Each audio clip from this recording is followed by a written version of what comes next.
Siblings, what is the reason why you hate each other? My sister is infertile and I couldn't be happier. I, 28F, have an older sister, Angela, 30F, whom I have never liked. She'd always had to compete with me, but never in a normal sibling rivalry way. Throughout my entire childhood, she always seemed resentful of my existence, as the spotlight couldn't perpetually shine on her, so she had to step on everything I enjoyed.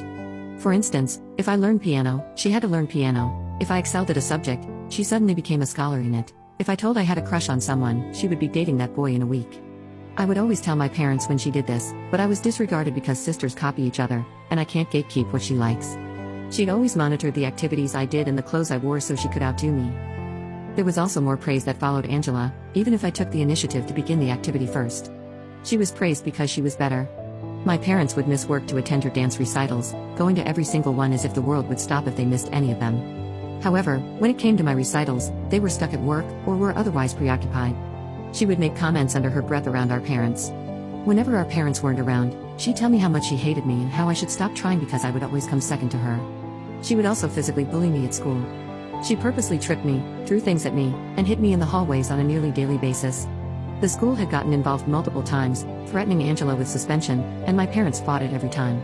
My parents repeatedly told the administration that this was a family matter and we were just bickering like normal sisters. She was never once reprimanded by our parents. In one instance, she was caught trying to hurt a cat on the school fence, and my parents still defended her, saying this was normal teenage behavior.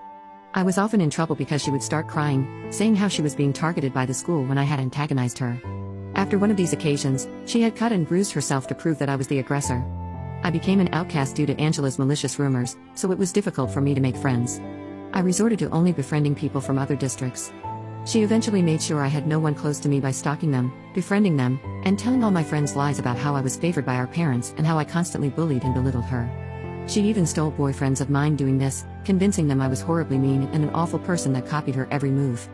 Once, she catfished me on social media for 4 months. She baited me into sending her lewd photos of myself, which she then proceeded to send to my parents and everyone else in school, including the teachers. Later on, she told one of the boys I liked that those were actually her pictures and I was the one who had catfished her.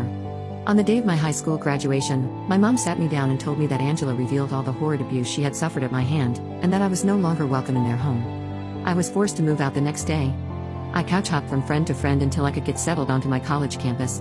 My parents made very few attempts to communicate with me after that, only the occasional holiday and birthday text. All financial aid also abruptly ended as soon as I stepped foot on campus. I met my now husband shortly after this, and we were married within a year. My parents did not feel inclined to attend my wedding or even congratulate me.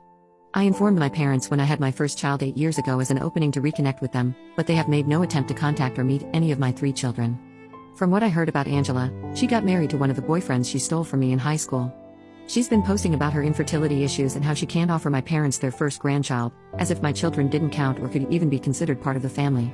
After years of silence, I received a text this morning from my mother. "Hey, it's me, your mom. We haven't talked in a while, and I miss you terribly. I wanted to let you know your sister just had a miscarriage earlier this week. Angie and Justin are struggling a lot right now. Send something a little sweet her way, I'm sure she'd appreciate it. Get back to me. I love you. I hate to say it, but I'm glad she's suffering. I'm glad she doesn't get to be a mother.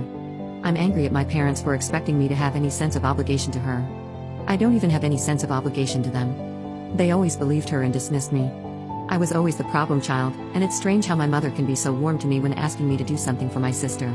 I do feel some sort of sadness for her unborn child, but I refuse to offer any condolences to my destructive narcissistic sister, who has been justified in her bad behavior since birth." I decided not to respond to my mother. I blocked both of my parents and I thought it would end there, but when does it ever?